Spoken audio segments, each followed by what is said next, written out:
Chapter 4. Vaggie dashed down the multiple flights of stairs as quietly as she could until she finally reached the bottom and stopped to catch her breath and think. The radio demon's home was much larger than she thought. Oh, well. On the bright side, that should mean she would have plenty of places to hide. A bright red light lit up the far end of the hallway, indicating the presence of Alastor or one of his minions. Vaggie practically stopped breathing for a moment. She didn't start breathing again until the light disappeared into another direction. Vaggie didn't know where it had gone, but she figured she didn't have time to figure that out. Vaggie crept quietly off the stairs and opened the door of the first room she saw. After shutting the door with her bound hands, she stopped to look around. As her eyes started adjusting to the dark, Vaggie realized that she was in a workout room. Strewn all over the black matted floor, there was a bunch of really old-fashioned looking workout equipment. There were dumbbells with round weights at the end, a treadmill that was run manually, a rowing machine, and other equipment that Vaggie could only vaguely recognize. Vaggie didn't study the equipment too much, however. She quickly noticed the sliding glass doors on the other side of the room leading to the outside and made her next move. Vaggie silently navigated around the equipment. She moved as slowly and quietly as she possibly could, avoiding every noise possible. Vaggie even regulated the noise of her breathing. She did not know the full extent of Alastor's demonic power. Nobody really did, except those he had deposed and sent to the fiery pit, but Vaggie had a hunch. Alastor only came back to her room and dished out punishment when she had destroyed one of his radios. A rich kingpin like him could easily replace a broken radio, and Vaggie had seen dozens of them in the house during their tour, so he didn't return to lecture her about breaking a prized possession. There was another reason Alastor came back. Vaggie suspected that reason was that Alastor needed radios for surveillance. Somehow, he used radios as listening devices that were telepathically connected to his ears. He used them to survey his home, and most likely, the rest of hell. That was how Alastor could hear whatever Angel had done and how he likely collected information all over hell. Without them, he was blind, or more accurately, deaf to things happening across a longer distance. If that was true, Alastor had a few obvious weaknesses. First, as with any security system, Alastor couldn't possibly catch everything, especially since radios didn't keep recordings. Second, Alastor couldn't track what he couldn't hear, so if a target was silent and fast enough, they could theoretically escape him. No one had succeeded yet, but that didn't mean Vaggie couldn't try. Besides, what choice did she have?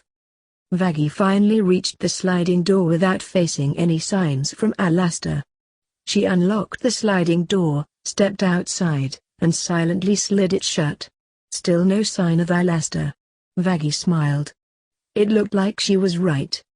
That smile quickly disappeared, however, when she saw the radio demon's large garden. There were dozens of well-tended beds of red poppies with large statues in the center of each one. As she approached one of the beds, Vaggie's heart skipped a beat. The statues were of demons, and not just any demons. They were all painstakingly detailed statues of former kingpins. Vaggie couldn't recognize their faces, but she recognized the names on the little plaques placed by their feet. For the moth demon, it was more than a little unnerving, but she couldn't let herself get scared now. Vaggie shook the thoughts out of her head and looked for an exit. Unfortunately, when Vaggie looked past the statues, she realized that there was a tall iron fence lining the property's boundary against the outskirts of a thick forest. Vaggie quickly but quietly ran up to the fence under the shadow of the trees where it would be easier to hide and look for an exit on the periphery. Once she arrived, Vaggie stopped to catch her breath, looked back at the house she had just escaped from, and gasped in awe. It was the largest house she had ever seen, not counting the Happy Hotel. It was easily 5 stories and large enough to house every resident in the El Salvador slum where she grew up. The exterior was a red, stone, chateau-esque Gilded Age mansion that somehow looked every bit as menacing as Alastor's reputation. The red flowered vines growing on the walls did nothing to soften its threatening exterior. They couldn't have. The flowers, like the house and the poppies, were the color of blood. It was nowhere Vaggie wanted to be forced to live. She scoffed at its excess and began walking tentatively under the shadow of the trees next to the iron fence. Vaggie looked at the fence and guessed that it went up about 20 feet. A demon-like angel could hop over it without too much trouble, but for her, it was too high, especially considering that her wrists were still bound together. She would have to find a gate and pray that she could escape that way instead. Vaggie began chewing at the knots that held her wrists together and tried her best not to worry about Angel. If she got out of this place at all, it would be because of him, and yet there was nothing she could do to help him. That ate at Vaggie's conscience. The dumbass got on her nerves and made horribly misguided decisions, but even she couldn't deny there was good in him. Angel had a reluctant heart of gold when it came to his friends, and even if he claimed he only came to save her to get back at Alastor, Vaggie knew that Angel considered her enough of a friend to stick his neck out for her all the same. She now owed him. Vaggie stopped chewing the tight knots in frustration. Rosie was very experienced at tying knots. She probably had a kill count as high as Alastor did. Vaggie hated it. She hated the rope that bound her hands together. She hated that she couldn't help Angel. She hated Rosie for being a sadistic bitch. She hated Alastor for dragging her there in the first place. She hated that she couldn't scream out her pain in frustration in case Alastor heard her and came running to retrieve her. She hated all of it and could do nothing but shed angry tears and send God angry prayers for not helping her more quickly. Then, as if in answer to prayer, Vaggie noticed a small stone house the size of a medium-sized shed coming up in the distance. She assumed it was a shed for gardening tools. It had to be. Vaggie was overjoyed. The shed would have tools to cut her hands free. It could have the keys to the gate there, or at the very least, it was something she could use the rope to climb so she could reach the top of the gate. It didn't solve every issue, but it solved enough of them to give Vaggie a bit of hope, as long as it wasn't locked. Upon closer inspection, the shed was larger and better built than Vaggie thought. It had air conditioning units on the side along with a hose and a few plumbing pipes going into the ground. That was when Vaggie came to a horrifying realization. It was a slaughterhouse. It had to be. No garden shed was this well built. The hand-painted sign above the door seemed to confirm her suspicion. It said, "Sacred Treasure." Vaggie gagged. Yep. Alastor would pick such a messed up title. She was in the right place. Oh, well. At least, a slaughterhouse had sharp objects Vaggie could cut her ropes on, again, as long as it wasn't locked. Vaggie twisted open the handle, stepped into the dark, windowless building, and shut the door behind her. She felt around the wall with her bound hands until she found the light switch, and when Vaggie flipped it on, her mouth fell wide open. The building was a slaughterhouse that Alastor had converted into a shrine dedicated to her. Hidden photographs of her covered the walls. Vaggie's heart sank. The radio demon had been stalking her for months without her knowledge, and that was not all. The slaughterhouse table was covered in blankets and pillows that smelled like the perfume she liked to use, indicating that Alastor had slept in there. Vaggie gagged as she ran around the table, and found, to her horror, that a detailed statue of her with a display stand holding the spear she used to threaten him on the day they met. Vaggie was frightened, but she was also angry. Alastor thought he could stalk her, study her like a new animal species, and steal her possessions without her permission.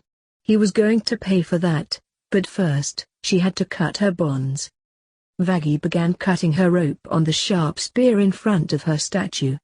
She smirked in relief as the rope cut through the knots and unraveled on the ground. The rope finally broke apart. Yes! Vaggie cried out in joy as she twisted her wrists around in relief and pulled the black handkerchief free from her neck. Now to find Charlie. There you are, my love. The eerie yet irritating radio host voice said happily from behind her, causing Vaggie to freeze fearfully in her tracks. I was so worried when Rosie told me about that fight you two got in. I wanted to come comfort you sooner, but we couldn't find you anywhere, and I honestly never expected you to get this far. No one ever has. I'm honestly impressed. Vaggie just then noticed the radio sitting at the feet of the statue. She screamed out in frustration as she kicked the radio against the wall, breaking it instantly. "Oh, you figured that out, too?" Alastor exclaimed in surprise. "Oh, Vaggie. You are so smart. I'm falling in love with you more every minute." Vaggie angrily grabbed her spear and turned around to point it in the face of the radio demon sitting on the edge of the table. "What happened to the intruder?" Vaggie yelled, pointing the spear in Alastor's face. Alastor, of course, wasn't intimidated in the least, but whistled a radio jingle and summoned his familiars. The light went out, the door flew open, and his dear familiars flew in carrying in Angel. The spider demon had all 6 of his arms tied horizontally behind his back, and his feet were tied together, rendering him completely immobile. He was slightly bruised and coughing very hard, but he still smiled weakly when he saw Vaggie. "Hey, Toots," Angel said between coughing up blood. "How's it going?" Vaggie didn't respond, but her frightened face said more than enough. Alastor snapped his fingers, causing his familiars to throw Angel against the wall, making him grunt in pain. "Ugh!" Angel cried out with a condescending smirk. "Is that all ya got? Is that all ya got, Alastor? And I thought you were going to show me a good time." Alastor responded by snapping his fingers and summoning a gag around Angel's mouth. "What have you done?" Vaggie angrily yelled, pointing her spear into Alastor's face. "Nothing the little blue nose didn't deserve," Alastor replied nonchalantly, pushing himself onto the floor and leaning his face in front of her. "Let us go now, you creepy shitlord," Vaggie yelled before attempting to stab Alastor in the face. Unfortunately, in one fell swoop, Alastor swiped the spear out of Vaggie's hands, tossed it back to its stand, put both his hands around Vaggie's face, and leaned in until their faces were practically touching. Alastor's eyes turned yellow as he started singing an old southern lullaby. "Go to sleep, you little babe. Go to sleep, you little baby. Go to sleep, you little baby. Your mama's gone away, and your daddy's gonna stay. Didn't leave nobody but the baby." Something was wrong. Vaggie started losing the feeling in her fingers and toes. She knew it was Alastor's magic. Vaggie tried shutting her eyes and squirming her head away from his grip, but Alastor used his thumbs to hold open Vaggie's eyelids and kept singing, "You're sweet, little babe. You're sweet, little babe. Honey and the rock and the sugar don't stop. Gonna bring a bottle to the baby." Angel screamed through his gag. Vaggie lost all the feeling in her limbs until her arms and legs were as stable as spaghetti noodles. She writhed around fruitlessly while fighting the heavy feeling in her eyelids as Alastor sat her down against the wall next to Angel, who could only watch. Suddenly, 2 cellar doors on the other side of the room that neither Angel nor Vaggie noticed before flung open, and Rosie walked up the stairs. Rosie glanced over at Vaggie coldly and complained, "It looks like I missed most of the fun. I so wanted to get back at her for burning my face." "I know what she did was quite rude," Alastor said, stepping in front of his barely conscious love interest and gesturing towards his other prisoner. "But surely, there's something I can do to make up for it." Rosie suddenly noticed Angel and squealed in joy, "Oh, Alastor. Is that a new playmate? Can I play with him, please? He's so handsome." "Of course, you can, but be sure you can satisfy him," Alastor warned her playfully as Angel suggestively wriggled his eyebrows at her in response. "He's in demand, and he's in need of relief, if you know what I mean."